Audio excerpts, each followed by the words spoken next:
बिस्मिल्लाहिर्रहमानिर्रहीम। अस्सलाम वालेकुम। आप देख रहे हैं राजों से भरे चैनल सीक्रेट सीकर उर्दू को। नाजरीन, कदीम ज़माने से खतने की रस्म मजहबी रसूमात का हिस्सा रही है। अहद कदीम के मिस्र में इसका रवाज था, फिर हज़रत इब्राहीम अलैहिस्सलाम ने इसे यहूदियों में राइज किया और आज तक राइज है। मसीहत में इसकी ममानियत नहीं है, बल्कि सिर्फ ये कहा गया है कि ये ज़रूरी नहीं है। चुनाचे कुप्ती और हबशी मसीहों में ये अब तक राइज है।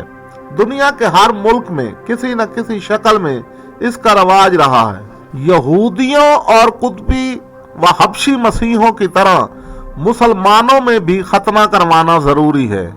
मौजूदा दौर में लोग अफजान सेहत के लिए खतना करवाते हैं। औरतों के खतने का रवाज अफ्रीका और जनूबी अमेरिका के बाज़ कबाइल और मशरक़ के करीब में है। नाज़रीन, अगर आप औरतों के खतनों के बारे में जानना चाहते हैं, हमारी औरतों के खतनों वाली वीडियो मुलाहिज़ा करें। नाज़रीन, खतना सुन्नत इब्राहीमी और शायार इस्लाम में से है। इसमें बच्चे के उसूल तनासल का जायद चमड़ा काटा जाता है। इस्लाम में खतने की उम्र 7 साल से 12 साल की उम्र तक है। बाज़ उलमा ने लिखा है कि पैदाइश के 7वें दिन के बाद खतना कराना जायज़ है। अगर ऐसा बूढ़ा शख्स मुशर्रफ व इस्लाम हो जिसमें खतना कराने की ताकत नहीं, तो इसकी हाजत नहीं है। बालिग शख्स अगर इस्लाम कबूल करे तो अगर वो खुद अपना खतना कर सकता हो तो ठीक, वरना दूसरे से कराना सही नहीं है।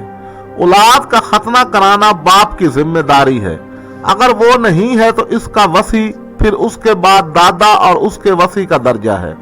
बाकी दूसरे उकबरा का ये काम नहीं, सिवाय इसके कि बच्चा इनकी तरबियत और अयाल में हो। इस वीडियो को शुरू करने से पहले अगर आप हमारे चैनल पर नए हैं तो इस चैनल को सब्सक्राइब करें और बेल आइकन को क्लिक करें ताकि आपको हमारी हर आने वाली वीडियो का नोटिफिकेशन मिल सके। नाज़रीन, यहूदी मजहब में मर्दों का खतना ज़रूरी है। तौरात में इसे फ़र्ज करार दिया गया है। किताब पैदाइश में खुदा और इब्राहीम के दरमियान में अहदनामे में वज़ाहत है कि तमाम नस्लों में हर एक मर्द को 8 दिन की उम्र में खतना करवाना ज़रूरी है।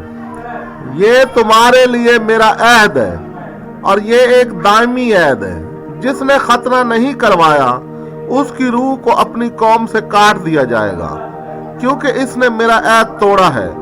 किताब आबार में मज़कूर है कि खुदा ने मूसा के जरिए इसराइलियों को ये पैगाम दिया कि जब भी कोई औरत हामला हो और मुज़क्कर औलाद जने तो 8वें दिन उसका खतना करवा दिया जाए।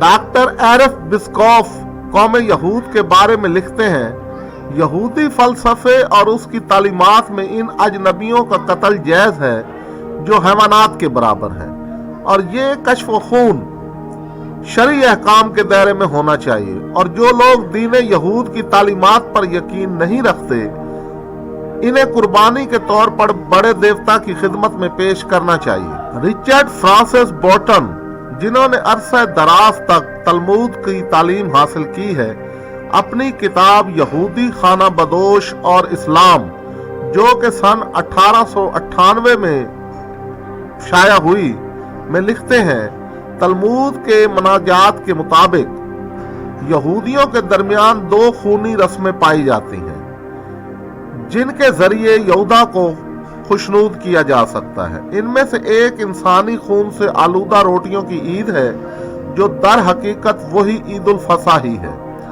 और दूसरी रस्म यहूदी बच्चों का खतना करने की रस्म है, जिससे निकलने वाले खून को यहूदी हाकाम चूस चूस कर पी लेते हैं। नाज़रीन, यहूदी वही लोग हैं जिनका दीन उनसे कहता है कि जो लोग दीन यहूद पर ईमान नहीं लाते, इन्हें हमारे देवता यहूदा के लिए कुर्बान होना चाहिए। हमारे यहाँ ईद की 2 रस्में ऐसी हैं जिनमें खून बहाया जाता है। हमारा ये काम हमारे देवता की खुशनूदी का सबब बनता है। इन 2 ईदों में से एक वो ईद है जिसमें इंसानी खून मिलाकर खाना तैयार किया जाता है। और दूसरी रस्म हमारे बच्चों का खतना करने की है।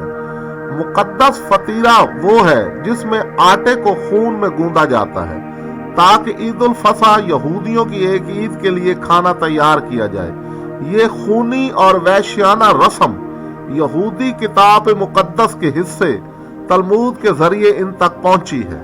तहकीक से मालूम होता है कि इनके तरहीफ शुदा दीन की तालीमात की पैरवी तारीख में उनकी तमाम बदबख्तियों का सबब बनी है जिनसे यहूदी दो चार हुए। कदीम जमाने में यहूदी साहिर जादूगरी के वक्त इंसानी खून इस्तेमाल करते थे। यहूदी अपनी तालीमात और असलाफ से विरसे में मिलने वाले जराइम की रूह से बच्चों को कत्ल करके उनका खून ईद के रोज की रोटी में मिलाना फर्ज समझते हैं। यहूदी मुअर्रिख बर्नार्ड लाज़ार अपनी किताब यहूदी दुश्मनी तारीख और असबाब में इस यहूदी रस्म का इतराफ करते हुए इसको माजी के यहूदी जादूगरों से निस्बत देता है। नाजरीन, ये थी हमारी आज की वीडियो। अगर आपको ये वीडियो पसंद आई हो तो इसे लाइक करें, शेयर करें और कमेंट्स बॉक्स में अपनी कीमती आरा से ज़रूर हमें आगाह करें। शुक्रिया।